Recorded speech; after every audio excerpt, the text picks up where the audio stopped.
Hi, I'm Christian Schoen. I'm the host of Hometown Heroes. Come and join me to get to know our local heroes and find out why they do what they do and what we can learn from them. Hi, my name is Gina Greisen, and I'm a community advocate. I give a strong voice to those who need one, whether it's people or animals, and you can see my story on Hometown Heroes.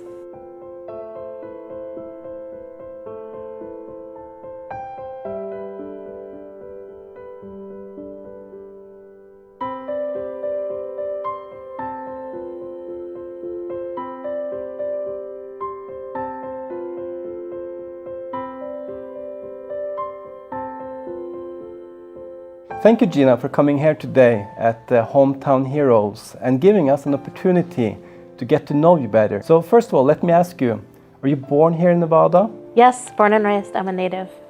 And I understand you went to school also here in Las Vegas. Yes. And when you grew up, was it certain core traits that basically molded you to become who you are as an adult? Was it your parents? I had a very strong, a very close, big family. And that was very important to me. I was very lucky. I had a very matriarchal family, and my grandmother was very much in charge. They instilled good values, honesty, integrity. My dad always made sure that he would sit down and talk to me about, doing what's right and that your word was the most valuable thing that you had. So you had to be honest, and if you told people you were going to do something, you needed to follow through. And my mom, she was a closet activist and I was her captive audience. I was exposed to lots of things that were going on in the news and politics in the 60s. I mean, my mom was always quizzing me. 60 Minutes was my favorite show in high school. So I think I was very different than most teenagers and always felt a strong sense of responsibility in my community. Where do you think you get your strength from? I mean, this strong drive that you have. I was little, I was always rescuing animals. I always felt like I needed help. I don't know that I knew the strength that I had or the ability that I had to get things done. It was more just emotion and passion, which is the driving force for me in everything that I do. But I think it wasn't until there were some things that happened in my life that I really felt that I was wronged, and I felt that a sense of injustice that I needed to, fix things or make things right, and I sort of just became a lot more effective at doing the things that I wanted to do. I think everybody has God-given talents, and I think sometimes it takes a whole lifetime to figure out what they are. I just always had a strong sense of responsibility that I had to help people. And it doesn't matter when I was younger if it meant pulling over on the side of the highway to help someone. And actually there was a situation when I was about 16 years old. I was out where I shouldn't have been, and my car broke down. And it was a very lonely, very dark road, and my tire went flat. And I was terrified because I really felt like, that was it. They were gonna find me in the middle of the desert somewhere. And here comes some headlights, and it's a station wagon. And I was so scared because I had no idea who was in that car. But when they saw me, they stopped, and it was a family. And the guy helped me change my tire. And I said, "Oh my gosh, thank you so much. I wish I had some money or something to give you." And he said, "No. He said, "I just want you to know that the next time someone else needs help, I want you to pay it forward." And I said, "I promise I will." And I think that also, I always just felt like that was something that I needed to do, was help others, because someone stopped and helped me. I was so vulnerable. I was 16 years old, out literally in the middle of the desert, and that was very important. And I was so grateful that those were the people that stopped and helped me, and made it very clear. Don't worry, you don't owe me anything, but the next time you see someone in need, help them. Going back early in life, you also seem to have the same passion, the same motivation to help. But it seems like it's something that you had from the beginning. Do you feel that is the case? The sky was the limit on whatever you wanted to do, so it was just a matter of getting to that point where I could get things done. So you learned from early on from your parents that everything was possible, and yes, you could make a difference. Yes. Are these values that you pass on to your girl? I hope so. You could ask her. I do love my mom, and she holds a very special place in my heart, and that will never change. And she will always be with me. Everything I do in my life will always lead back to her, because I came this far because of her. I am who I am today because of her. She's the one that, through thick and thin, liking me or not, she has stood by my side, protected me, and I am so, so proud of her for what she does and what she's done in this community. And I hope she knows that other people know and see and look up to her as much as I do. She's amazing. She gets a lot done. Sometimes I have to ask her to, in school, she's always wanting to jump in and protect people, and I'm so proud of her for that. Do you feel that what you're doing, and also what your daughter is doing as well, is like it's just the way it has to be? Meaning, do you feel that you have a choice that you can keep driving if you see, for example, an animal has been hit? You just always want to help. There was this time in the last couple of years that I was driving down the road and I thought, and I don't usually go this way. I was taking my daughter to school and I usually go a different way, and I thought, well, I'm going to run over and go to the store. And I drove by and I see this little dog laying in the middle of the road, a little white dog. And I thought, oh, that's so awful. And I thought, I'm not going to stop. I don't want to see it. And then I thought, oh, I gotta stop. I got to move him out of the road. I'm not going to leave him there to just be run over. No one stopped. So I went up, turned around, and I came back, and I grabbed a bag out of the back of my car because he was just a little dog. And I didn't even want to look. I just wanted to scoop him up in a bag and just call animal control, And I bent down and I just he turned around and looked up at me. And I just freaked out and I thought, oh my God, he's alive. And I'm screaming to the lady, he's alive, oh my God, I need a vet.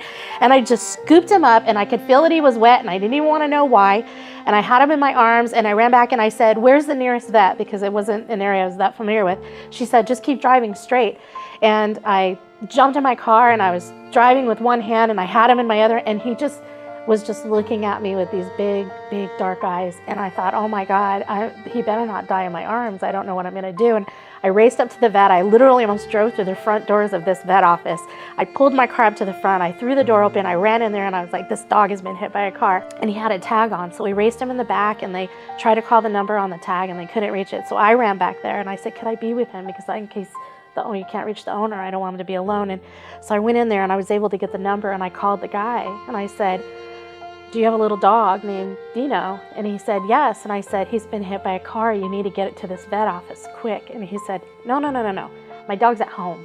And I said, sir, do you have a little white dog? And he has a little tag. How do you think I got your number? He's been hit by a car. So I need you to get to this vet office. And he's like, he really was in denial. He said, there's no way. That's my dog. And I said, sir, you need to get down here now. And he came in and he just gave me the biggest hug and he was in tears and he's like, thank you so much. And that dog didn't even have a broken bone or any internal injuries. It was like a miracle. So it's a lesson that I will never, I know there's been times where you see a dog and it's already on the side, and I will always now stop and make sure that dog, because I was certain that dog was dead. Have you had contact with the owner of Oh yes, the puppy? he sent me a picture. I posted it on my Facebook page for Nevada Voters for Animals. He was so grateful. We've done play dates. We've gone and met at the dog park. He's so grateful. He said, this dog is everything to me. Gina is a really unique person with unique passion. And under the circumstances of meeting her, obviously that was a very memorable day and a tough day. It gave me the chance to realize how fortunate I am to still have Dino and to meet a great person who does a great deal for her community. It's very easy to see that she's very passionate about animals and animal rights.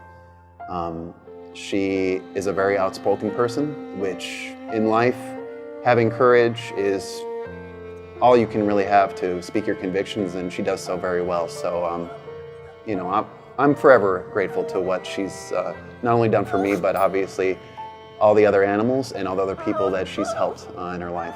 She really is one of a kind.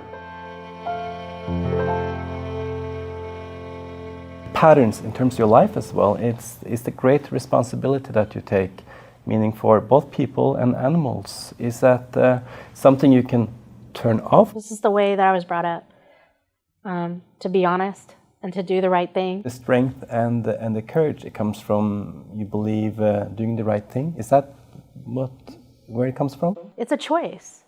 I think a lot of people have that. You see, I was just watching on the news that horrible situation with the sinkhole where the guy was just swallowed up and his brother jumped in to save him. I mean, that's so scary to me, and yet the brother, he jumped in to try to save his own brother. I mean, those are choices. You either, I guess, and maybe even if you don't do it that time, I would hope that if you were presented with the opportunity again, I think everybody has it within them to be courageous, to do the right thing.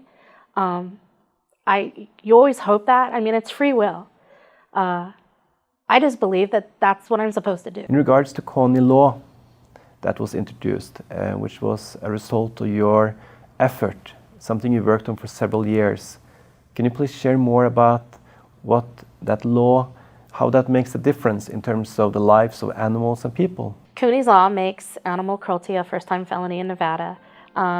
There was some other statutes that address that, but truly in the cruelty statute, you could torture to kill an animal 3 times within 7 years before it would become a felony. We decided that we would make it a first-time felony, and if for willful and malicious animal cruelty, and if you torture, maim, or killed an animal. The great part of this law is that there's an enhanced penalty if you willfully and maliciously hurt an animal in order to threaten, terrorize, or intimidate somebody. So in domestic violence situations, which you see a lot of the time, a person in a bad relationship who's being abused may not leave that relationship because they don't want to leave the pet behind, because they know what's going to happen to the pet. Now, if an animal is harmed in an abusive situation, they're facing a Class C felony. There was an animal control officer from Washoe County that contacted me and said, we would love to help support your bill.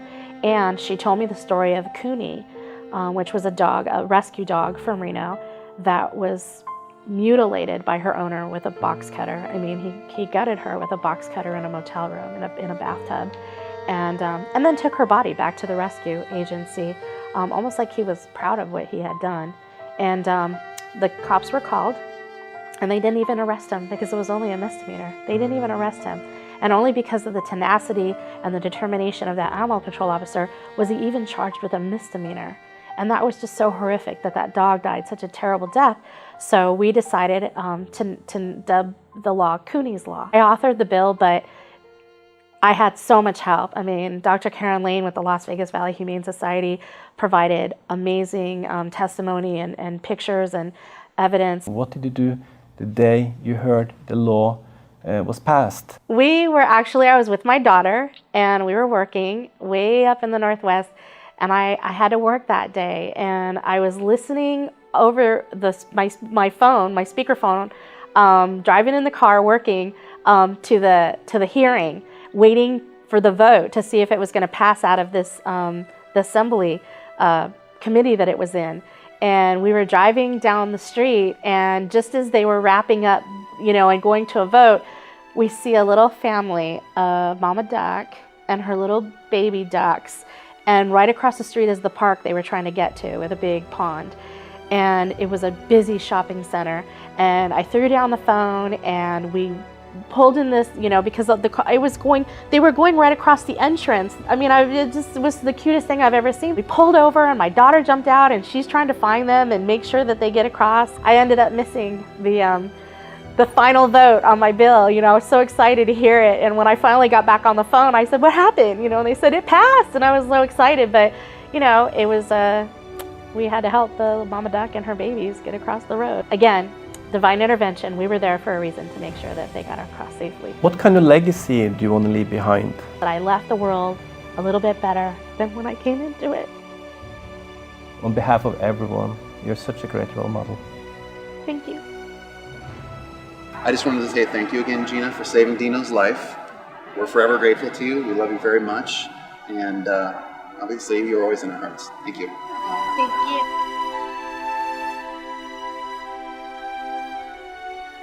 Everybody has it within them to be courageous, to do the right thing. There's a natural reward in that. Thank you for joining us.